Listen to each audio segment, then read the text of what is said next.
ٹھیک ہو گیا. باب ما جاء فی صوم الدہر.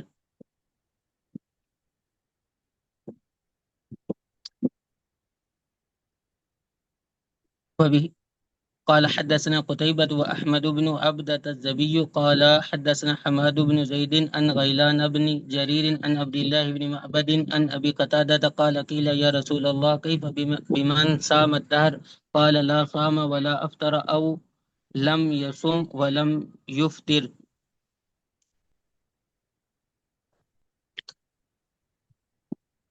وفي الباب عن عبد الله بن عمرو وعبد الله بن الشخير وعمران بن حسين وأبي موسى قال أبو عيسى حديث أبي قتادة رضي الله عنه حديث حسن. وقد كره قوم من أهل العلم صيام الدهر وقالوا إنما يكون صيام الدهر إذا لم يفطر. وقد ويوم الفطر ويوم الأضحى وأيام التشريك فمن أفطر في هذا الأيام فقد خرج من حد الكراهية ولا يكون قد صام الدهر كله. هكذا روي عن مالك بن أنس وهو قول الشافعي وقال أحمد وإسحاق نحوا من هذا. وقال لا يجب أن يفطر أياما غير هذه الخمسة الأيام التي نهى عنها رسول الله صلى الله عليه وسلم يوم الفطر ويوم الأضحى وأيام التشريك.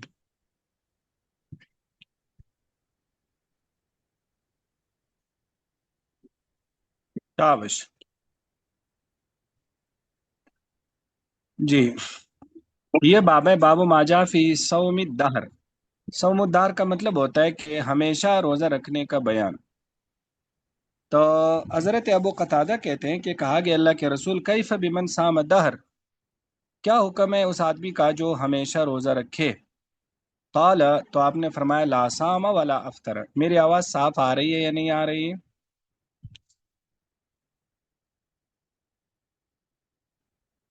جی استاد صاف آ رہی ہے.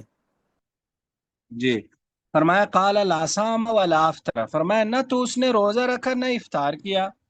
او قال لم یصم ولم یفطر، نہ اس نے روزہ رکھا اور نہ اس نے افطار کیا، یعنی نہ وہ بے روزہ رہا نہ روزہ رکھا. وفی الباب عن عبداللہ ابن عمر و عبداللہ ابن شخیر و عمران بن حسین و ابی موسیٰ رضی اللہ عنہ قال ابو عیسیٰ حدیث ابی قتادہ حدیث حسن. اب آگے امام ترمذی فرماتے ہیں کہ وقد کریا قوم من اہل العلم، کہ اہل علم کے قوم نے مکروہ سمجھائے صیام الدہر کو. اب آگے ایک نسخے میں وَأَجَازَ وَآخَرُونَ ہے، جیسے وہ فؤاد عبدالباقی کے نسخے میں کہ کچھ نے اجازت دی ہے. اب دیکھو دراصل یہ اختلاف کس بات پر ہے کہ ایام تشریق یا جو عید الاضحیٰ میں روزہ رکھنے کی وجہ سے ہیں یا اس کو چھوڑ کر کراہت ہے. دراصل یہ امام ترمذی بات بتانا چاہتے ہیں. تو کہتے ہیں وقالو، وہ کہتے ہیں انما یکون صیام الدہر، صیام الدہر اس وقت سمجھا جائے گا اذا لم یفطر یوم الفطر و یوم الاضحیٰ و ایام التشریق، جب وہ عید الفطر دن بے روز و ایام التشریق اور ایام التشریق والے دن بھی. فمن افطر فی هذه الايام، جو ان دنوں میں روزہ نہ رکھے، فقد خرج من حد الکراہیہ، تو وہ کراہت کے حد سے نکل گیا. یعنی ایام الدہر، صوم الدہر اس لیے مکروہ ہے کہ پورا سال تو 5 دن بھی آنے، تو 5 دن تو روزہ نہیں رکھنا، تو گویا کہ یہ ہو گیا. ولا یکون قد صام الدہر کلہ، پھر اس نے سارا زمانہ روزہ نہیں رکھا جب وہ ان دنوں میں روزہ نہیں رکھتا. ہاکذا روی عن مالک ابن انس، ایسے امام مالک سے مروی ہے، ایسے امام شافعی سے. اور احمد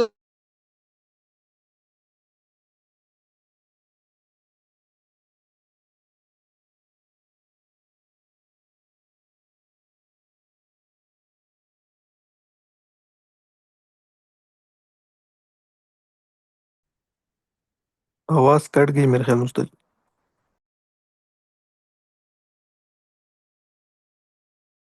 تو میں آپ کو یہ بتا رہا تھا کہ ہمیشہ روزہ رکھنے کی ممانعت کیوں ہے. تو جو امام مالک کا قول ہے، امام شافعی کا، امام احمد، امام اسحاق کا، وہ یہ کہتے ہیں کہ دراصل ہمیشہ روزہ رکھنے کی ممانعت کس وجہ سے ہے کہ ان 5 دنوں میں بھی پھر آدمی کو روزہ رکھنا پڑے گا نا جب وہ ساری زندگی روزہ رکھتا ہے.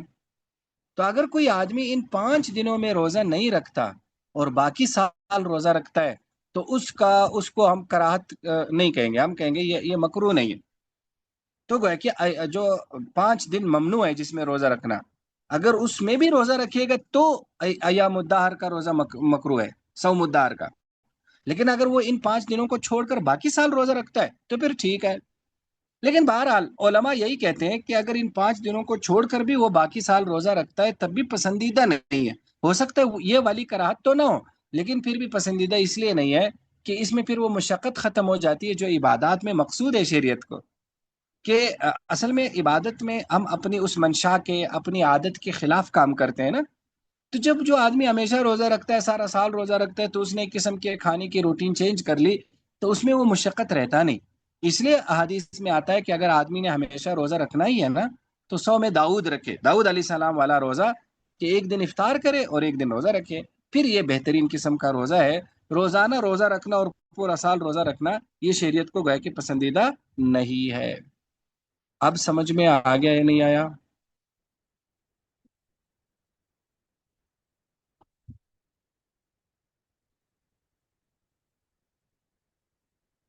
جی پڑھے آگے. باب ما جاء في سرد الصوم وبه قال حدثنا قتيبة قال حدثنا حماد بن زيد عن أيوب عن عبد الله بن شقيق قال سألت عائشة رضي الله عنها عن صيام النبي صلى الله عليه وسلم قالت كان يصوم حتى نقول قد صام ويفطر حتى نقول قد أفطر وما صام رسول الله صلى الله عليه وسلم شهرا كاملا إلا رمضان. وفي الباب عن أنس وابن عباس رضي الله عنهم قال أبو عيسى حديث عائشة رضي الله عنها حديث حسن صحيح. وبه قال حدثنا علي بن حجر قال حدثنا إسماعيل بن جعفر عن حميد عن أنس بن مالك رضي الله عنه أنه سئل عن صوم النبي صلى الله عليه وسلم كان يصوم من الشهر حتى يرى أنه لا يريد أن يفطر منه ويفطر حتى يرى أنه لا يريد أن يصوم منه شيئا. فكنت لا تشاء أن تراه من الليل مصليا إلا رأيته مصليا ولا نائما إلا رأيته نائما. قال أبو عيسى هذا حديث حسن صحيح. قال وأبيه قال حدثنا هناد قال حدثنا بكيء عن مسعر وسفيان عن حبيب بن أبي ثابت عن أبي العباس عن عبد الله بن عمرو رضي الله عنهما قال قال رسول الله صلى الله عليه وسلم أفضل الصوم صوم أخي داود كان يصوم يوما ويفطر يوما ولا يفر إذا لاقى.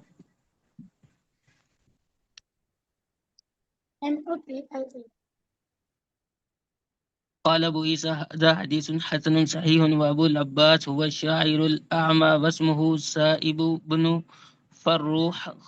وقال بعض أهل العلم أفضل الصيام أن يصوم يوما ويفطر يوما ويقال هذا هو أشد الصيام. شاباش ماشاء اللہ. دیکھو یہ باب ہے، باب ما جاء فی سرد الصوم. سرد کا مطلب ہوتا ہے مسلسل روزے رکھنا. سرد الصوم مسلسل روزے رکھے جانا، رکھے جانا. ٹھیک ہے. تو اب حضرت عائشہ رضی اللہ تعالیٰ عنہ، عبداللہ بن شقیق کہتے کہ میں نے حضرت عائشہ سے پوچھا نبی علیہ السلام کے روزے کے بارے میں. فرمایا کان یصوم، نبی علیہ السلام روزہ رکھا کرتے تھے، حتیٰ نقول، یہاں تک کہ ہم کہتے قد صام، اب تو روزے ہی رکھیں گے. ویفطر، اور کبھی روزہ چھوڑ دیتے تھے، حتیٰ نقول، یہاں تک کہ ہم کہتے تھے قد افطر، اب تو روزہ چھوڑنے ہی لگے. پھر آگے فرمایا وما صام رسول اللہ صلی اللہ علیہ وسلم شہرا کاملا الا رمضان، سوائے رمضان کے آپ نے کبھی پورے مہینے کے روزے نہیں رکھے. وفی الباب عن انس وابن عباس قال ابو عیسیٰ حدیث عائشہ حدیث حسن صحیح.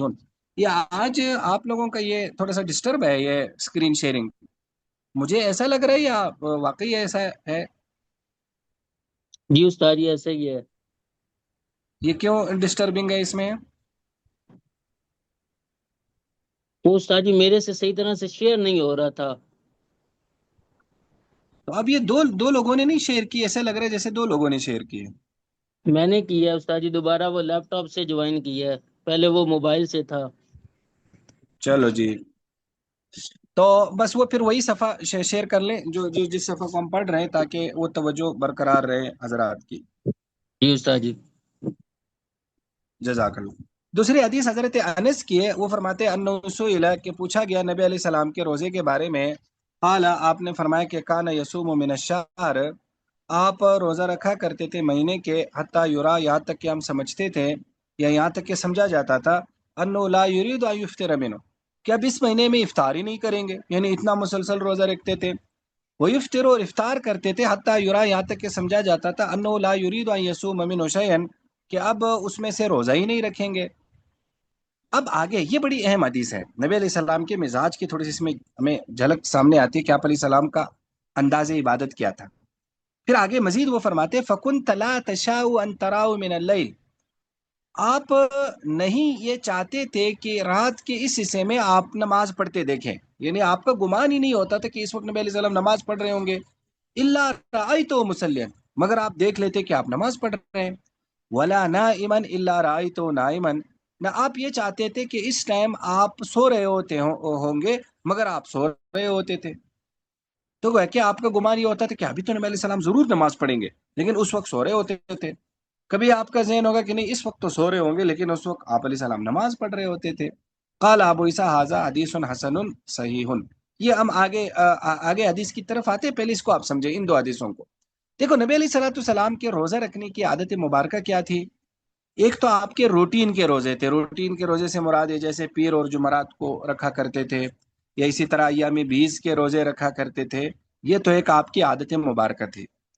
لیکن اس کے علاوہ عام نفلی روزے میں آپ کی کوئی روٹین نہیں تھی، کبھی کبھار آپ کسی مہینے بہت ہی تسلسل کے ساتھ روزہ رکھا کرتے تھے اور کسی مہینے آپ روزہ ہی نہیں رکھتے تھے۔ اسی طرح نمازوں میں بھی جو عام روٹین کی نمازیں اس سے ہٹ کر جو آپ کے نوافل کا ذوق تھا نا، وہ اسی طرح تھا کہ کبھی کبھار ایسا لگتا تھا کہ ابھی آپ سوئے ہوں گے تو آپ نماز پڑھ رہے ہوتے تھے، کبھی کبھار لگتا تھا کہ آپ نماز پڑھ رہے تو آپ سوئے ہوتے تھے۔ اب اس سے کیا لگتا ہے؟ اس سے ایک دو باتیں نا سامنے آتی ہے۔ ایک تو یہ ہے کہ آپ علیہ الصلوۃ والسلام نفلی عبادات میں روٹین نہیں رکھا کرتے تھے، کیوں؟ اس کو بدل بدل کے رکھا کرتے تھے، بدل بدل کے رکھنے میں مشکل ہوتی ہے، کیونکہ جب آپ روٹین بنا لیتے ہیں تو پھر وہ ایک عادت سی بن جاتی ہے، لیکن جب آپ اس کو بار بار چینج کرتے ہیں نا تو مشقت زیادہ ہوتی ہے۔ تو نبی علیہ الصلوۃ والسلام کی مشقت زیادہ کرنے کے لیے ایسا کرتے تھے، جیسے مثلا رات میں نا آپ علیہ السلام نے، ہم نے کتاب التہجد وغیرہ میں پڑھ بھی لیا کہ کبھی رات کے شروع میں تہجد پڑھا کرتے تھے، یعنی سو کر بس تھوڑا سا ہی سو کر پھر پڑھا کرتے تھے، کبھی درمیان میں کبھی آخر میں۔ اسی طرح روزہ رکھنے میں یہ ہوتا تھا کہ جیسے ابھی مثلا ذوالحجہ چل رہا ہے تو روزہ ہی نہیں رکھ رہے، پھر جب ذوالقعدہ شروع ہو رہا ہے تو پھر روزے ہی نہیں چھوڑ رہے، روزے ہی رکھ رہے۔ یہ گویا کہ ایک تو آپ روٹین اس لیے بھی تبدیل کرتے تھے، اس میں مشقت زیادہ ہے۔ دوسرا اس سے ایک اور چیز بھی سامنے آتی ہے جو احادیث کے مطالعے سے سامنے آتی ہے کہ آپ علیہ الصلوۃ والسلام عبادات میں نشاط کو بھی، دلچسپی کو بھی دیکھا کرتے تھے۔ جب آپ کی طبیعت آمادہ ہوتی تھی تو آپ بالکل تسلسل کے ساتھ عبادت پہ لگ جاتے تھے، لیکن جب انسان ہے، کبھی انسان کی طبیعت نہیں ہوتی، کبھی انسان تھکا ہوتا ہے، کبھی کاموں سے بہت زیادہ بوجھ ہوتا ہے، ظاہر آپ علیہ الصلوۃ والسلام کی بہت زیادہ مصروفیات تھی نا، تو پھر آپ اس کو چھوڑ بھی رکھتے تھے۔ تو لہٰذا اس سے معلوم ہوا ہمیں حالات کا بھی لحاظ رکھنا چاہیے۔ کچھ لوگوں کو آپ نے دیکھا ہوگا کہ بھائی ان کی ایک نفلی عبادت کی روٹین ہے مثلا، اب اس وقت اگر اس سے بڑا کوئی بہت بڑا واقعہ ہے نا تب بھی اس نے وہ روٹین چھوڑنی ہی نہیں ہے، اور بہت سارے لوگوں کو اس روٹین کی وجہ سے بس اوقات تکلیف بھی اٹھانی پڑتی ہے، لیکن اس صوفی صاحب نے پھر بھی نہیں چھوڑنا۔ تو گویا کہ نفلی عبادات میں روٹین کی پابندی لازمی ہے ہی نہیں، یعنی اس میں فائدہ اسی میں ہے، یہ آپ علیہ السلام کی سنت بھی یہی ہے کہ بھائی اس روٹین کو چینج کر لیا کریں، تو حالات کے مطابق چینجنگ میں کیا مسئلہ ہے؟ تو لہٰذا اگر حالات چینج ہو گئے تو ٹھیک ہے۔ تو کچھ لوگ ہوتے ہیں نا وہ بالکل پھر نہیں چھوڑتے، جیسے ایک آدمی کا مثلا مغرب کے بعد اذکار کا معمول ہے، ایک آدمی ہے مثلا، اب وہ کبھی کبھار ایسا ہوگا کہ بہت اہم معاملہ ہوگا، کبھی اہم مصروفیت ہوگی، کبھی سفر ہوگا، کبھی پتہ نہیں کیا ہوگا، اب وہ اس کو چھوڑ ہی نہیں رہا، سب کو بھائی باپ میرا انتظار کرے، کبھی ایک اہم میٹنگ ہوگی وہ کہے گا نہیں میں نے اپنے وہ پورے کرنے۔ تو لہٰذا ہمیں حالات کے مطابق نفلی عبادات کو دیکھنا چاہیے، اس میں زیادہ گویا کہ سہولت بھی ہے اور زیادہ فائدہ بھی ہے۔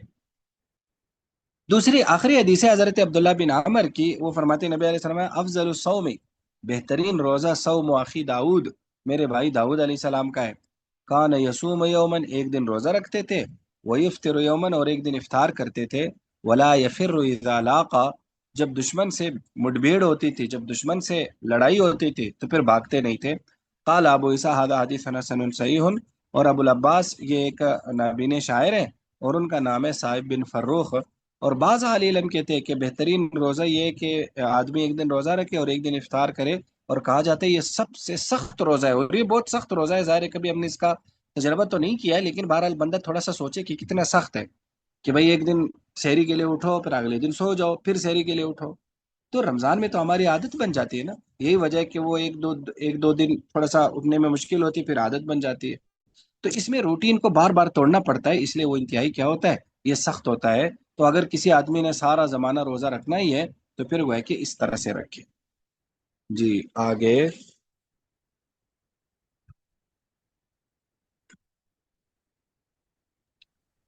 باب ما جاء في كراهية الصوم يوم الفطر ويوم النحر. وبه قال حدثنا قتيبة قال حدثنا عبد العزيز بن محمد عن عمرو بن يحيى عن أبيه عن أبي سعيد الدين الخدري رضي الله عنه قال نهى رسول الله صلى الله عليه وسلم عن صيامين، صيام يوم الأضحى ويوم الفطر. وفي الباب عن عمر وعلي وعائشة وأبي هريرة وعقبة بن عامر وأنس رضي الله عنه. قال أبو عيسى حديث أبي سعيد حديث حسن صحيح والعمل عليه عند أهل العلم. قال أبو عيسى وعمر بن يحيى هو وابن أمارة بن أبي الحسن المدني وهو ثقة، روى عنه سفيان الثوري وشعبة ومالك بن أنس. وبه قال حدثنا محمد بن عبد المالك بن أبي السوارب قال حدثنا يزيد بن زريع قال حدثنا معمر عن الزهري عن أبي عبيد مولى عبد الرحمن بن عوف رضي الله عنه قال شهدت عمر بن الخطاب رضي الله عنه في يوم نحر بدأ بالصلاة قبل الخطبة ثم قال سمعت رسول الله صلى الله عليه وسلم ينهى عن صوم هذين اليومين، أما يوم الفطر ففطركم من صومكم وعيد للمسلمين، وأما يوم الأضحى فكلوا من لحم نسككم. قال أبو عيسى هذا حديث صحيح. وأبو عبيد مولى عبد الرحمن بن عوف رضي الله عنه اسمه سعد، ويقال له مولى عبد الرحمن بن أزهر أيضا، وعبد الرحمن بن أزهر هو ابن أم عبد الرحمن بن عوف.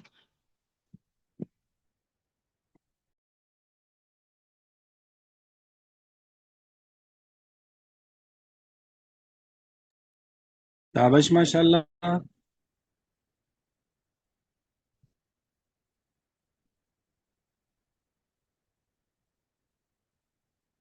جی یہ باب ہے، باب ماجا فی کراہیتی صوم یوم الفطر و یوم النحر، کہ عید الفطر والے دن اور عید الاضحیٰ والے دن کے روزہ رکھنے کی ممانت یا اس کی کراہت۔ تو حضرت ابو سعید خدری فرماتے ہیں کہ نبی علیہ الصلوۃ والسلام نے دو روزوں سے منع کیا، سیام یوم الاضحیٰ، یوم الاضحیٰ کے روزے سے، و یوم الفطر اور عید الفطر کے روزے سے۔ وہ فی الباب عن عمر و علی و عائشہ و ابی ہریرہ و عقبۃ بن عامر و انس رضی اللہ عنہ۔ قال ابو عیسیٰ امام ترمذی فرماتے ہیں حدیث ابی سعید حدیث حسن صحیح، اور عمل اسی پر ہے، اہل علم کیا۔ قال ابو عیسیٰ عمرو بن یحییٰ، یہ ابن عمارہ بن حسن المازنی المدینی ہے اور یہ فقہ ہے، اور ان سے سفیان ثوری، شعبہ اور امام مالک نے ان سے روایت کی ہے۔ آگے وہ فرماتے ہیں کہ عبد الرحمن بن عوف کے آزاد کردہ غلام کہتے ہیں شہید تو عمر بن الخطاب، میں حضرت عمر بن خطاب کے ہاں حاضر ہوا، فی یوم النار، یوم النار والے دن، بدأ بالصلاۃ، تو انہوں نے نماز سے ابتدا کی، قبل الخطبہ، خطبے سے پہلے، ثم قال، پھر فرمایا، سمیعت رسول اللہ علیہ وسلم، میں نے نبی علیہ السلام سے منع کیا، سنا، ینہا، آپ منع فرماتے تھے، عن صوم ہذین الیومین، ان دو دنوں کے روزے سے، اما یوم الفطر، بہرحال عید الفطر، ففطرکم من صومکم، تو وہ تو روزہ سے افطار کی طرف ہم آئے ہیں، یعنی وہاں تو گویا کہ روزہ چھوڑنے کی عید ہے، کہ روزے سے ہم افطار کی طرف آئے تو پھر اس دن کیسے روزہ رکھیں گے؟ وعید للمسلمین، اور مسلمانوں کی عید کا دن ہے، اور بہرحال یوم الاضحیٰ فکلوا من لحم نسککم، تو وہ اس لیے کہ اپنی قربانی کا گوشت کھائیں، اس لیے منع کیا۔ قال ابو عیسیٰ ھذا حدیث صحیح، اور ابو عبید یہ عبد الرحمن بن عوف کے آزاد کردہ غلام ہے، ان کا نام سعد ہے، اور ان کو کہا جاتا ہے مولا عبد الرحمن ابن اظہر، اور یہ عبد الرحمن بن عوف کے چچا تھے عبد الرحمن بن اظہر۔ دیکھیں عید الفطر اور عید الاضحیٰ والے دن روزہ رکھنا مکروہ تحریمی ہے، گناہ ہے اگر کوئی آدمی رکھے گا، لیکن اس کے ساتھ 2 دن یہ ہو گئے، 3 ایام تشریق ہے، اس میں تھوڑا سا ہے کچھ اختلاف، تو اگلے باب میں وہ آ رہا ہے، تو اس لیے وہ اگلا باب بھی پڑھیں۔ باب ما جاء في كراهية صوم أيام تشريق. وبه قال حدثنا هناد قال حدثنا وكيع عن موسى بن علي عن أبيه عن عقبة بن عامر رضي الله عنه قال قال رسول الله صلى الله عليه وسلم يوم عرفة ويوم النحر وأيام التشريق عيدنا أهل الإسلام وهي أيام أكل وشرب. وفي الباب عن علي وسعد وأبي هريرة وجابر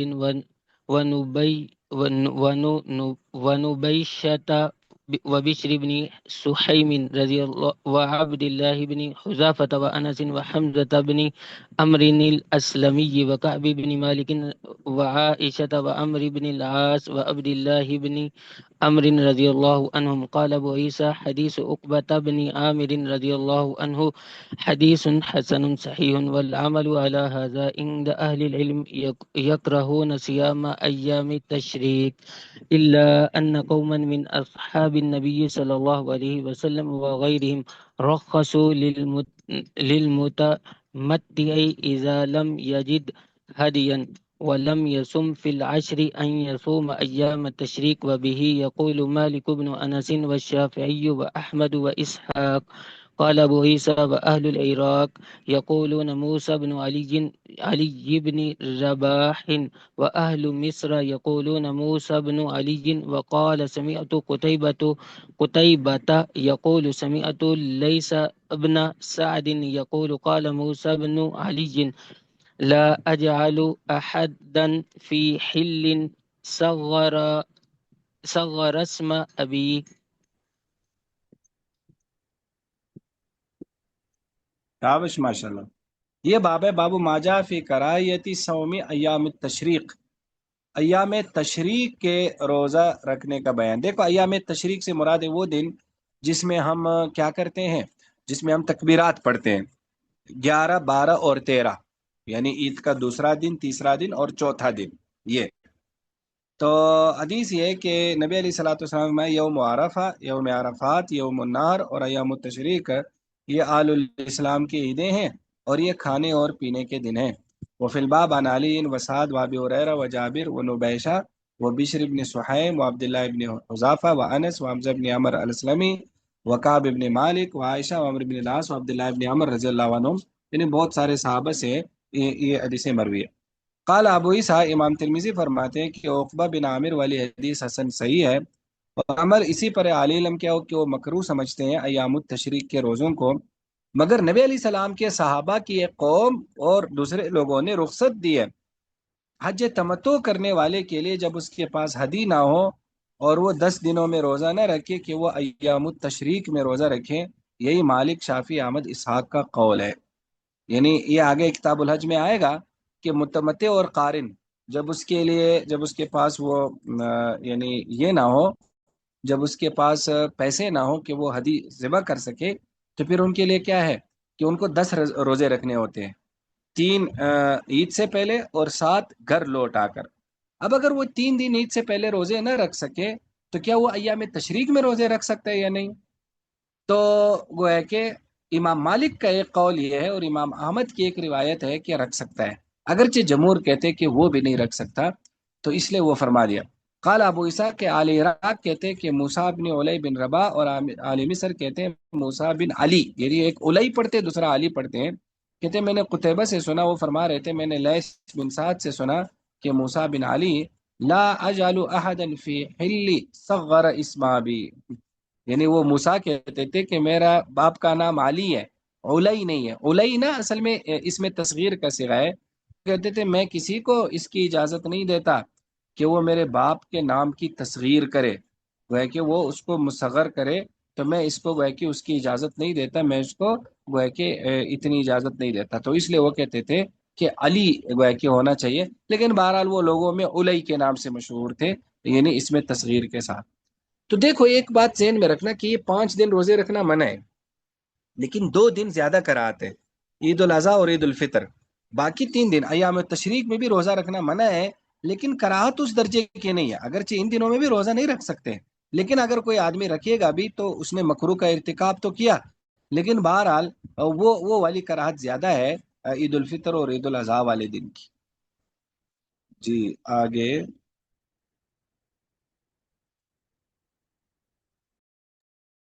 باب ما جاء في كراهية الحجامة للصائم. وبه قال حدثنا محمد بن رافع النيسابوري ومحمود بن غيلان ويحيى بن موسى قالوا حدثنا عبد الرزاق عن معمر عن يحيى بن أبي كثير عن إبراهيم بن عبد الله بن قارز عن السائب بن يزيد عن رافع بن خديج رضي الله عنه عن النبي صلى الله عليه وسلم قال أفطر الحاجم والمحجوم. وفي نسخة الشيخ محمد فؤاد عبد الباقي زيادة فقال حدثنا محمد بن يحيى ومحمد بن رافع. وفي الباب عن سعد وعلي وشداد بن أوس وثوبان وأسامة بن زيد وعائشة ومعقل بن بس يسار ويقال معقل بن سنان وأبي هريرة وابن عباس وأبي موسى وبلال رضي الله عنهم. قال أبو عيسى حديث رافع بن خديج رضي الله عنه حديث حسن صحيح. وذكر عن أحمد بن حنبل أنه قال أصح شيء في هذا الباب حديث رافع بن خديج رضي الله عنه. وذكر عن علي بن عبد الله أنه قال أصح شيء في هذا الباب حديث ثوبان وشداد بن أوس رضي الله عنهما، لأن يحيى بن أبي كثير روى عن أبي قلابة الحديثين جميعا، حديث ثوبان وحديث شداد بن أوس رضي الله عنهما. وقد كره قوم من أهل العلم من أصحاب النبي صلى الله عليه وسلم وغيرهم الحجامة للصائم، حتى أن بعض أصحاب النبي صلى الله عليه وسلم احتجم بالليل، منهم أبو موسى الأشعري وابن عمر رضي الله عنهم. وبهذا يقول ابن المبارك قال أبو عيسى سمعت إسحاق بن منصور يقول قال عبد الرحمن بن مهدي من احتجم وهو صائم فعليه القضاء. قال إسحاق بن منصور وهكذا قال أحمد بن حنبل وإسحاق بن إبراهيم. قال أبو عيسى وأخبرني الحسن بن محمد الزعفراني قال الشافعي قد روي عن النبي صلى الله عليه وسلم أنه احتجم وهو صائم، وروي عن النبي صلى الله عليه وسلم أنه قال أفطر الحاجم والمحجوم. ولا أعلم أحدا من هذين الحديثين ثابتا، ولو توقى رجل الحجامة وهو صائم كان أحب إلي، وإن احتجم وهو صائم لم أرى ذلك أن يفطره. قال أبو عيسى هكذا كان قول الشافعي ببغداد، وأما بمصر فمال إلى الرخصة ولم يرى بالحجامة بأسا، واحتج أن النبي صلى الله عليه وسلم احتجم في حجة الوداع وهو محرم صائم. شابش ماشاء اللہ۔ یہ باب ہے باب ما جاء فی کراہیت الحجامہ للصائم، کہ روزہ دار کے لیے حجامہ یعنی پچھنے لگوانا، سینگے لگوانے کی کراہت۔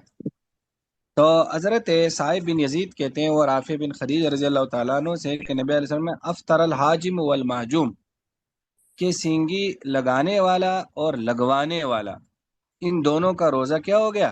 افطار ہو گیا، یعنی ان دونوں کا روزہ ٹوٹ گیا۔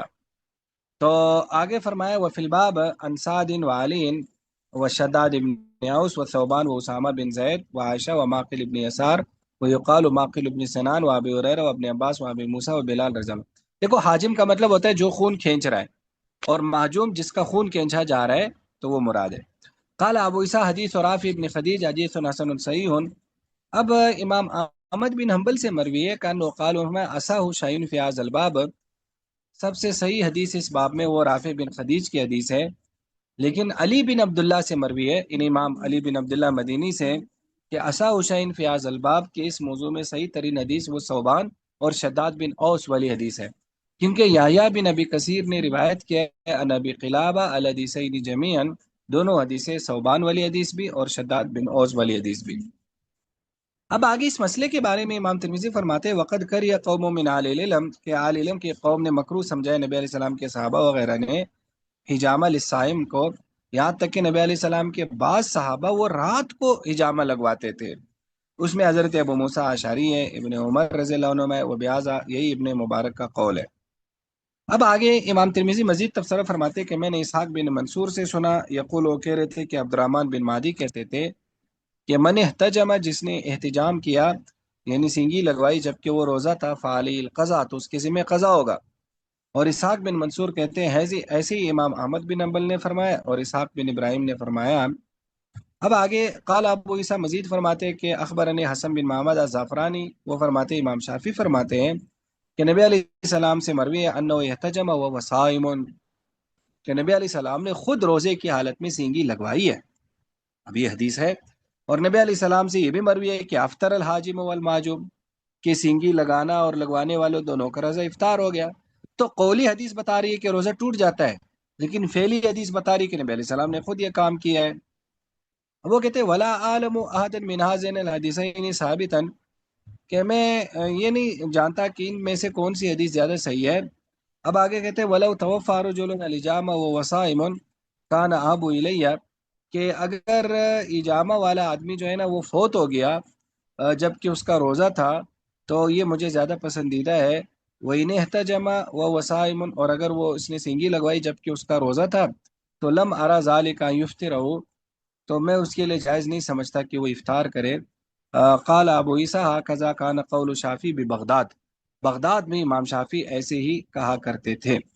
اور آگے فرماتے ہیں کہ وَأَمَّا بِمصر، جب امام شافعی مصر میں آئے آخری زمانے میں، فَمَالَ إِلَى الرُّخْصَةِ، پھر وہ رخصت کی طرف مائل ہو گئے اور انہوں نے حجامہ میں کوئی حرج نہیں سمجھا، اور انہوں نے استدلال کیا کہ نبی علیہ السلام نے حجۃ الوداع میں سینگی لگوائی تھی، وہ محرم، اور وہ گویا کہ محرم تھے، وہ صائم، اور اس کا اور آپ کا روزہ بھی تھا۔ محمد تو ایکسکیوز می گویا سر، کہ یہ جی وہ پیچھے وہ آپ نے توقع پڑھا ہے، اس میں توقع لکھا ہوا ہے، باپ لکھا ہوا ہے، تو وہ میننگ توقع فرق لکھا ہے؟ ہوا ہے، جی، میننگ اس کی ڈفرینٹ ہے؟ ایک ذرا منٹ یہ میرے یہاں، ہاں یہ توقع، میں بھی سوچ رہا تھا کہ یہ توفع کا لفظ کیوں زیادہ صحیح ہے۔ ہاں توقع کا لفظ ہے بالکل، کہ اگر وہ اس کی اس سے کیا بچے، میننگ ہے؟ بالکل صحیح، جی جی اچھا بالکل صحیح ٹھیک ہو ہے، احتراز ٹھیک، کرے، جی جی۔ جی اب ٹھیک ہو گیا۔ اس میں دیکھو یہاں اس مسئلے کو، پہلی بات تو یہ کہ دو قسم کی حدیثیں آ رہی ہیں، ایک حدیث میں کہ حاجم اور مجوم کا افطار ہو گیا، دوسرے میں آ رہے کہ نبی علیہ السلام نے خود احتجام کیا۔ تو اب کچھ علماء کہتے ہیں کہ یہ جو افطار والی حدیث تھی وہ پہلے تھی، اور جو آپ علیہ السلام نے خود افطار کیا، خود حجامہ لگوائی، یہ بات کی ہے، تو لہٰذا وہ حدیث منسوخ ہو گئی۔ تو وہ کہ ایک تو اس کی تعویل یہ ہے کہ وہ حدیث کیا ہے، منسوخ ہے، لہٰذا اس سے روزہ افطار نہیں ہوتا۔ کیوں؟ اور ویسے بھی اصول کے لحاظ سے افطار نہیں ہونا چاہیے، کہ حجامہ میں تو خون باہر آتا ہے نا، تو روزہ تو افطار ہوتا ہے جب کوئی چیز اندر چلی جائے، جوف دماغ میں یا جوف معدہ میں، تو یہاں تو کوئی چیز اندر جاتی نہیں ہے، تو لہٰذا ایک تو اس کی تعویل یہ ہے کہ یہ حدیث منسوخ ہے۔ دوسری تعویل یہ ہے کہ یہاں افطر کا مطلب ہوتا ہے کہ قریب ہے کہ افطار ہو جائے، یعنی افطار تو نہیں ہوتا، بٹھا ہونا ہے کہ ٹوٹ گیا؟ جی قریب ہے کہ افطار ہو جائے۔ کیا مطلب کہ قریب ہے کہ افطار ہو جائے؟ دیکھو جب ایک آدمی خون، یہ اگر مائک بند کر دے، دیکھو جب ایک آدمی خون چوسے گا نا، خون لے گا کسی کا، تو ایسی صورت میں کیا ہوگا، اس کا ہو سکتا ہے خون اس کے حلق میں چلا جائے، تو حاجم کا تو اس لیے، اور معجوم کا اس لیے کہ اس کو خون نکالنے سے کمزوری پڑ سکتی ہے، اس کو خون نکالنے سے کیا ہو سکتا ہے؟ کمزوری ہو سکتی ہے. تو اس کمزوری کی وجہ سے کیا ہوگا؟ وہ گویا کہ اس کو ہو سکتا ہے اس کو دوائی لینی پڑے، ہو سکتا ہے اس کو بے ہوشی لائق ہو، پھر اس کے منہ میں کچھ ڈالنا پڑے. تو اس لیے افطر کا مطلب یہ نہیں کہ افطار ہو گیا، مطلب یہ کہ یہ افطار ہو سکتا ہے. دو تعویل یہ. تیسری تعویل بعض حضرات نے یہ کی ہے کہ افطر الحاجم والمحجوم، یہ دراصل ہر حاجم والمحجوم کے بارے میں نہیں ہے. یہ دراصل نبی علیہ السلام گزر رہے تھے، ایک آدمی دوسرے کو پچھنے لگا رہے تھے، اور وہ رمضان کی حالت میں تھے، روزے کی حالت میں تھے، اور دونوں غیبت کر رہے تھے. تو آپ نے اس حاجم اور معجوم کے بارے میں فرمایا کہ ان کا روزہ افطار ہو گیا. کیوں؟ اس لیے کہ غیبت کی وجہ سے روزے کا ثواب ان کا چلا گیا. تو اس لیے آپ نے فرمایا افطر الحاجم والمحجوم، گویا کہ اس میں ایک یہ بھی ہے. تو اس لیے بعض لوگ اس طرح سے بھی اس کی تعویل کرتے ہیں. تو یہ دو تین تعویلات اس کی ہیں. تو اب اس میں اگر ہم مذاہب کو دیکھیں نا، تو اس میں امام احمد رحم اللہ کے نزدیک روزہ ٹوٹ جاتا ہے، اور لیکن روزہ ٹوٹ جاتا ہے، قضا واجب ہے، کفارہ پھر بھی واجب نہیں ہے. لیکن باقی ائمہ ثلاثہ کہتے ہیں کہ اس سے روزہ نہیں ٹوٹتا، اس لیے پھر وہ اس کی تعویلات کرتے ہیں افطر الحاجم والمحجوم کی. اب بات سمجھ میں آ گئی یا نہیں آئی؟ جی ایکسکیوز می سر، پھر اس سے یہ جی بات بھی دلیل ملتی ہے نا کہ اگر کسی کی سرجری ہو جائے روزے کے دوران اور اس کا بلڈ نکل آئے تو وہ پھر وہ بھی ٹھیک ہے. ہاں بالکل ٹھیک ہے، بس اس میں یعنی کوئی حرج نہیں ہے. لیکن اگر سرجری مثلا اتنی ایمرجنسی نہیں ہے تو اس کا تھوڑا سا وہ گویا کہ اہتمام کرے کہ بعد میں افطار کے بعد کروا لے، تاکہ وہ گویا کہ وہ اس طرح سے نہ ہو کہ وہ کمزور ہو جائے اور اس کو روزہ توڑنا پڑے. لیکن ظاہر ہے اگر مجبوری ہو یا یوں سمجھ لو کہ ایمرجنسی ہو، پھر تو گویا کہ وہ کرا سکتا ہے. یا بعض دفعہ کسی کو چوٹ لگ جاتی ہے تو بلیڈنگ ہو جاتی ہے تو تب بھی بالکل ہے، یعنی بلیڈنگ سے تو ظاہر ہے روزہ نہیں ٹوٹتا. یعنی اس میں بھی بنیادی چیز یہی ہے کہ بلیڈنگ سے نہیں ٹوٹا. وہ جو ٹوٹنے والی چیزیں وہ اس لیے بھی وہ تعویلات کرتے ہیں کہ اس وجہ سے اس وجہ سے، تو گویا کہ خون نکلنے سے بہرحال روزہ نہیں ٹوٹتا. یہ سمجھ میں آ گیا؟ اب آگے تھوڑا سا اس کی وہ یہ رخصت والی حدیث لا رہے. جی پڑھیں. باب ما جاء من الرخصة في ذلك. وبه قال حدثنا بشر بن هلال البصري قال حدثنا عبد الوارث بن سعيد قال حدثنا أيوب عن إكرمة عن ابن عباس رضي الله عنهما قال احتجم رسول الله صلى الله عليه وسلم وهو محرم صائم. قال أبو عيسى هذا حديث صحيح. هكذا روى وهيب نحو رواية عبد الوارث. وروى إسماعيل بن إبراهيم عن أيوب عن إكرامة مرسلا ولم يذكر فيه عن ابن عباس رضي الله عنهما. وبه قال حدثنا أبو موسى محمد بن المثنى قال حدثنا محمد بن عبد الله الأنصاري عن حبيب بن الشهيد عن ميمون بن مهران عن ابن عباس رضي الله عنهما أن النبي صلى الله عليه وسلم احتجم وهو صائم. قال أبو عيسى هذا حديث حسن غريب من هذا الوجه. وبه قال حدثنا أحمد بن منين قال حدثنا عبد الله بن إدريس عن يزيد بن زياد عن ابن مكسم عن ابن عباس رضي الله عنهما أن النبي صلى الله عليه وسلم احتجم فيما بين مكة والمدينة وهو محرم صائم. وفي الباب عن أبي سعيد وجابر وأنس رضي الله عنهم. قال أبو عيسى حديث ابن عباس رضي الله عنهما حديث حسن صحيح. وقد ذهب بعض أهل العلم من أصحاب النبي صلى الله عليه وسلم وغيرهم إلى هذا الحديث ولم يروا بالحجامة للصائم بأسا، وهو قول سفيان الثوري ومالك بن أنس والشافعي.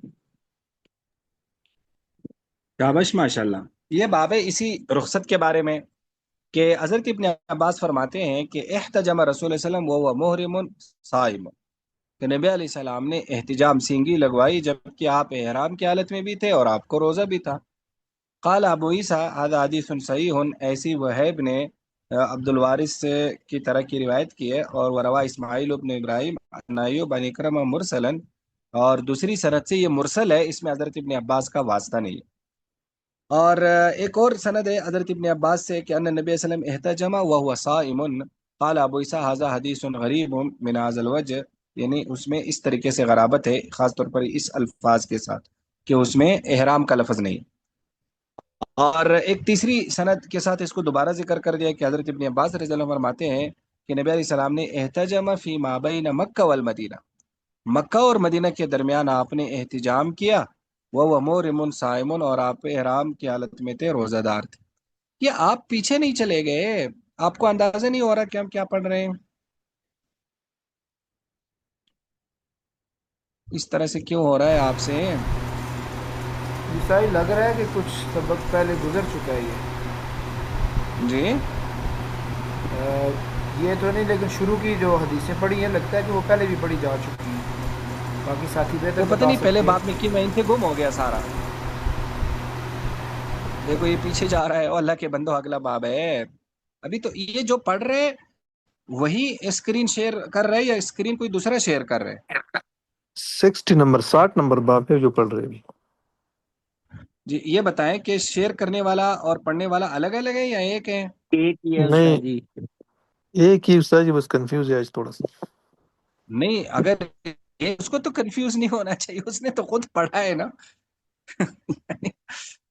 یہ تو تیرے خود ہی کنفیوز ہے بھائی، اس نے تو ابھی یہ خود پڑھا ہے نا۔ آپ لوگوں کو نہیں تعجب لگ رہا کہ پڑھنے والا خود ہی کنفیوز ہے؟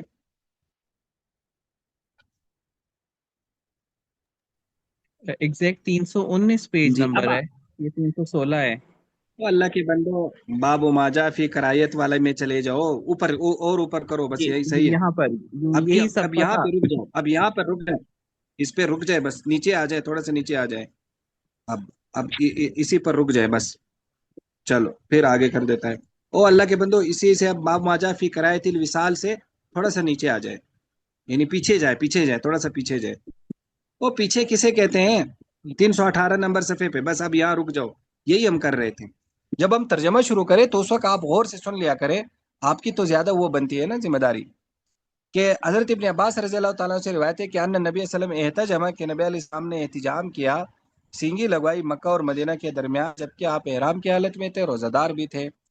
وفی سعید و جابر و انس رضی اللہ عنہ قال ابو عیسیٰ حدیث ابن عباس حدیث حسن صحیح۔ اب فرماتے کہ نبی علیہ السلام کے صحابہ وغیرہ اس حدیث کی طرف گئے، ولم یروا بالحجامۃ للصائم باسا، کہ انہوں نے روزہ دار کے لیے حجامت میں کوئی حرج نہیں سمجھا۔ یہی سفیان ثوری، مالک بن انس، امام شافعی کا قول۔ کیا پڑھے اب؟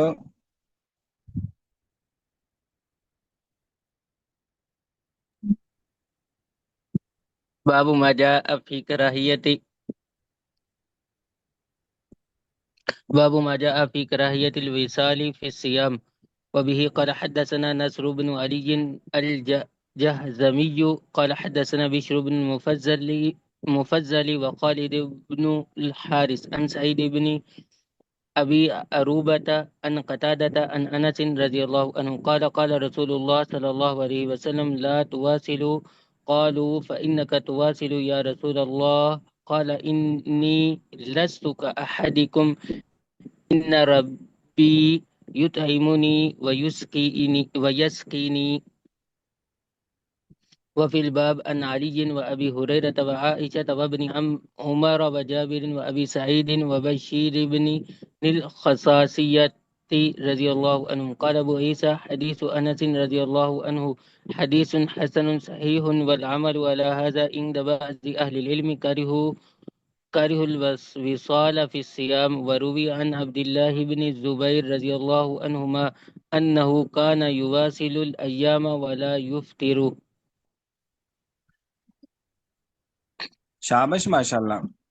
یہ باب ہے باب ما جاء فی کرایت الوصال فی الصیام، کہ روزہ رکھنے میں وصال کا مطلب ہوتا ہے جوڑنا، روزوں کو جوڑنا۔ دیکھو روزوں کو جوڑنے کا مطلب یہ ہے کہ ایک آدمی 2-3 روزے مسلسل روزے رکھے، 2-3 روزے جوڑ کے رکھے۔ کیسے مطلب جوڑ کے رکھے؟ کہ سحری ایک کرے اور پھر ایک دن روزہ رکھے، دوسرے دن بھی، تیسرے دن بھی، نہ رات کو کچھ کھائے نہ دن کو کچھ کھائے، اس کو کہتے ہیں صوم وصال۔ بات سمجھ میں آ گئی؟ بسا اوقات کچھ لوگ صوم وصال اور سرد الصوم کو خلط کر دیتے ہیں، سرد صوم کا تو مطلب ہوتا ہے مسلسل روزے رکھنا، جیسے آج بھی روزہ رکھا، پھر اگلے دن پھر افطاری کی، پھر سحری کھائی، پھر روزہ رکھا، یہ سرد صوم ہے۔ ایک ہے صوم وصال۔ صوم وصال کا مطلب ہوتا ہے 2 یا 3 دنوں کا اکٹھا روزہ رکھنا، جس میں وہ نہ سحری اگلے روزوں کا کھاتا ہے نہ افطار کرتا ہے، وہ ایک سحری سے 3 روزے اکٹھے رکھ لیتا ہے، رات میں بھی نہیں کھاتا، دن میں بھی نہیں کھاتا، تو اس کو کہتے ہیں صوم وصال۔ تو حضرت انس فرماتے ہیں کہ نبی علیہ السلام لا تواصلوا، صوم وصال مت رکھا کرو۔ قالوا، فرمایا فإنک تواصل یا رسول اللہ، لیکن رسول آپ بھی تو صوم وصال رکھتے ہیں۔ فرمایا انی لست کعادکم، میں تمہاری طرح نہیں ہوں، ان ربی یطعمنی ویسقینی، میرا رب مجھے کھلاتا اور پلاتا ہے۔ وفی الباب عن علی وابی ہریرہ وعائشہ ابن عمر وجابر وابی سعید وبشیر ابن الخصاصی رضی اللہ عنہ۔ قال ابو عیسیٰ حدیث انس حدیث حسن صحیح، اور عمل اسی پر بعض اہل علم کیا کہ انہوں نے صوم وصال یعنی جو جوڑنے کو مکروہ سمجھا ہے روزے میں، اور عبداللہ بن زبیر سے ہے کہ وہ کئی ایام کا صوم وصال رکھتے تھے، ولا یفطر، اور افطار نہیں کرتے تھے۔ دیکھو صوم وصال کا مطلب ہے کہ ایک سحری سے کئی روزے رکھنا، جس میں پھر وہ درمیان میں افطار بھی نہیں کرتا اور اگلے روزوں کا سحری بھی نہیں کھاتا۔ تو فقہا کہتے ہیں صوم وصال جائز ہے، صوم وصال میں کوئی حرج نہیں ہے۔ جس طرح ہم ایک تکبیر تحریمہ سے 2 رکعت 4 رکعت 6 رکعت پڑھ سکتے ہیں، تو پھر ایک سحری سے کئی روزے بھی رکھے جا سکتے ہیں، جس میں درمیان میں افطار ہی نہ کریں اور گویا کہ کئی روزوں کو جوڑ کے رکھا جائے۔ تو لیکن آپ علیہ السلام نے صحابہ کو منع کیا، لیکن کچھ صحابہ رکھتے تھے، جیسے حضرت عبداللہ بن زبیر کا ذکر ہے، حضرت عمر کے بارے میں بھی آتا ہے کہ وہ صوم وصال رکھا کرتے تھے۔ تو اب یہ ہے کہ آپ علیہ السلام تو خود آپ علیہ السلام بھی رکھا کرتے تھے، تو پھر آپ علیہ السلام نے منع کیوں کیا؟ تو امت کے لیے آپ نے شفقتاً منع کیا، شفقتاً منع کیا، کیونکہ صوم وصال بہت مشکل روزہ ہے کہ آدمی 2 دن مسلسل کھائے پیے نا، تو ظاہر ہے ہر آدمی میں اتنی طاقت نہیں ہوتی۔ باقی یہ بات کہ نبی علیہ السلام نے فرمایا مجھے میرا رب کھلاتا پلاتا ہے، تو یہاں روحانی کھلانا پلانا مراد ہے، اس لیے کہ اگر مادی طور پر کھلانا پلانا مراد ہو پھر تو صوم وصال ہوا ہی نہیں نا۔ تو گویا کہ یہاں کھلانے پلانے سے مراد ہے کہ اللہ تعالیٰ نے آپ کو اتنی طاقت دی ہوئی تھی کہ آپ علیہ السلام جب مثلا ذکر کرتے تھے، تلاوت کرتے تھے، تو اسی سے آپ کو غذا مل جاتی تھی، اور اسی سے پھر آپ کو اتنی طاقت ملتی تھی کہ آپ کو کھانے پینے کی کوئی وہ ہی نہیں ہوتی تھی۔ اور یہ ظاہر ہے ہم لوگوں کو ہو سکتا ہے یہ چیزیں سمجھ میں نہ آئے، یہ اکابر کے حالات میں آتا ہے۔ حضرت رائے پوری رحم اللہ کے، حضرت شاہ عبد الرحیم رائے پوری رحم اللہ کے حالات کے بارے میں آتا ہے کہ وہ نا رمضان میں افطار کے ٹائم وہ صرف ایک انڈا کھاتے تھے، ایک انڈا روٹی کے بغیر، اور ایک چائے کا کپ پیتے تھے، اور فرماتے تھے مجھے اس کی بھی ضرورت نہیں ہے، لیکن بہرحال چونکہ صوم وصال منع ہے اس لیے میں کچھ نہ کچھ کھا پی لیتا ہوں۔ اور جو بڑے بڑے بزرگ گزرے ہیں، یا جو خاص طور پر ہمارے اکابرین میں سے حضرت نانوتوی رحم اللہ کے بارے میں آتا ہے کہ وہ بھی کھانے پینے کے حوالے سے بہت ہی کم کھانا پینا کھاتے تھے۔ کہتے ایک مرتبہ نا ان کا کسی ہندو پنڈت سے نا مناظرہ ہوا، تو ہندو پنڈت سے جب مناظرہ ہوا تو وہ انہی کی جگہ پر گئے تھے، ابھی وہ شرائط مناظرہ طے کرنے کے لیے ان کی جگہ پر گئے نا، تو پنڈت نے کہا کھانا لائے، تو کہتے جب کھانا لایا گیا تو وہ پنڈت کے دسترخوان پہ اتنا کھانا تھا، اور پنڈت وہ سارا ہی اکیلے کھا گیا، اتنا زیادہ اس نے کھانا کھایا، تو وہ لوگ بھی حیران ہو گئے، اور حضرت نانوتوی کے ساتھ جو لوگ تھے وہ بھی حیران ہو گئے۔ تو ایک شاگرد نے نا حضرت نانوتوی سے مزاح کے طور پر عرض کیا کہ حضرت آج ہم بڑے ڈر گئے۔ انہوں نے کہا کیا ہوا؟ کہتے ہم اس وجہ سے ڈر گئے کہ اگر وہ یہ شرط رکھتے کہ کھانے پینے میں میرے ساتھ مناظرہ کرو، پھر تو آپ نے ہار جانا تھا، آپ تو اتنا کھا ہی نہیں سکتے۔ تو حضرت نے بڑا حکیمانہ جواب دیا، حضرت نے کہا دیکھو ہم پنڈت سے یہ کہیں گے کہ بھائی کھانا کمال کی بات ہے یا نہ کھانا کمال کی بات ہے؟ ہم پنڈت سے کہیں گے کھانا تو جانوروں کی، یعنی انسان کھاتا کیوں ہے کہ وہ جانور ہے نا، یعنی جانور سے مراد ایک حیوان ہے نا، تو کھانا پینا تو ہمارے اس حیوانیت والی پہلو کی ضرورت ہے، تو وہ تو کہ جانوروں والا کام ہے۔ تو انہوں نے کہا کہ اگر کھانا ہی کمال کی بات ہے پھر تو پنڈت ہم سے کیوں مناظرہ کرے، پھر تو پنڈت جا کر ہاتھی سے مناظرہ کرے، پھر تو پنڈت جا کر کسی بہن سے مناظرہ کرے، کیونکہ وہ بھی زیادہ کھاتی ہے۔ تو نہ کھانا انسانیت کا کمال ہے، تو انہوں نے کہا اگر ہم سے مناظرہ کرے تو پھر نہ کھانے میں مناظرہ کرے، کیونکہ نہ کھانا دراصل انسان فرشتوں کی اور روح کی طرف جاتا ہے، جس میں کیونکہ فرشتے بھی نہیں کھاتے اور روح بھی ظاہر ہے کھانا پینا روح کی غذا نہیں ہے۔ تو گویا کہ اس لیے فرمایا کہ وہ گویا کہ اس طرح سے کریں. اور بعض بعض یہاں خاص طور پر مفتی سعید احمد پالم پوری صاحب کی روایت میں انہوں نے یہ لکھا ہے کہ حضرت نانوتوی نے یہ بات فرمائی کہ نا اس طرح سے کریں، پنڈت کو بھی ایک کمرے میں بند کریں اور چابی ہمارے آدمیوں کو دے دے، ٹھیک ہے، اور مجھے بھی ایک کمرے میں بند کرے اور چابی پنڈت کے آدمیوں کو دے دے. ظاہر ہے وہ مخالف ہوں گے نا، تو وہ نہیں کھولیں گے تالا. اور 1 ماہ کے بعد کھولیں کمرہ، 1 ماہ کے بعد کھولیں. جو زندہ ہوگا وہ حق پر ہوگا، اور جو باطل ہوگا وہ گویا کہ کیا ہو جائے گا، مر جائے گا.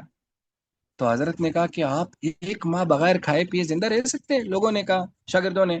تو آپ نے فرمایا میں 6 مہینے تک بھی کھائے پیے بغیر زندہ رہ سکتا ہوں. یہ حضرت نانوتوی کا واقعہ مفتی سعید احمد پالم پوری صاحب نے جو تحفۃ العلمئی ہے ترمذی شریف کی شرح، ان کی روایت سے یہ منقول ہے. اس لیے اگر کبھی آپ نے یہ واقعہ آگے بیان بھی کرنا ہو تو حضرت مفتی سعید احمد پالم پوری صاحب بہت معتبر قسم کے آدمی ہیں، اور بہت کمال کا علم اللہ نے ان کو دیا ہے. ان کی یہ تحفۃ العلمئی جو ہے نا بہت کمال کی شرح ہے. میں جب وہاں طالبات کو پڑھاتا ہوں نا، تو میں میرے ایک مدرسے میں طالبات میں میرے پاس ترمذی شریف ہے، تو میں نا ان سے تحفۃ العلمئی پڑھ رہا ہوں. ارے وہ تو درس نظامی والے ہیں نا، تو ان سے پھر مطالعہ کروانا ہوتا ہے، تو میں ان سے تحفۃ العلمئی پڑھواتا ہوں. درس ترمذی تو پڑھواتا ہی ہوں، تحفۃ العلمئی بھی پڑھواتا ہوں، کہ اس میں بعض چیزیں بہت یونیک قسم کی چیزیں ہیں. تو یہ ان کی گویا کی روایت ہے، اس لیے اگر کبھی بیان کرنا ہو تو گویا کہ یہ سورس بھی آپ نے ذہن میں رکھنا ہے. تو 6 مہینے بغیر کھائے پیے زندہ رہنا بہت بڑی بات ہے.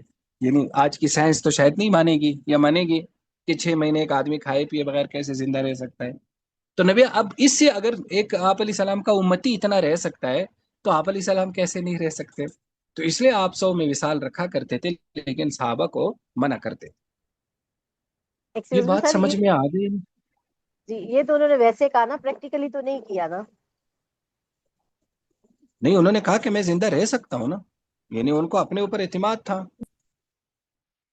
یعنی اگر انہوں نے ایک بات کہی ہے تو اس کا مطلب ہے کہ ان کو تھا کہ وہ ایسا کر سکتے تھے. پریکٹیکلی کیا تو نہیں، لیکن ظاہر ان کو اپنے اوپر یہ تھا کہ میں کر سکتا ہوں ایسا. بات سمجھ میں آ گئی؟ جی سر. جی استاد جی. یہ ٹائم ہو گیا، یہ کھانے وغیرہ کے لیے وقفہ کر لیں، پھر 9:30 بجے انشاءاللہ پڑھ لیتے ہیں. اگر آپ کے کوئی سوالات ہیں وہ بھی پھر سبق کے بعد، یا جو 9:30 بجے والا سبق ہے ٹھیک اس میں لے جی. لیتے ہیں. جی سر، چلے ویسے جی، بھی ٹھیک 9 ہے. بجے آف ہوتا ہے. ہاں تو پھر وقت پر آ جانا 9:30 بجے، صحیح ہے؟ جی انشاءاللہ. ٹھیک ہے انشاءاللہ. السلام علیکم ورحمۃ اللہ.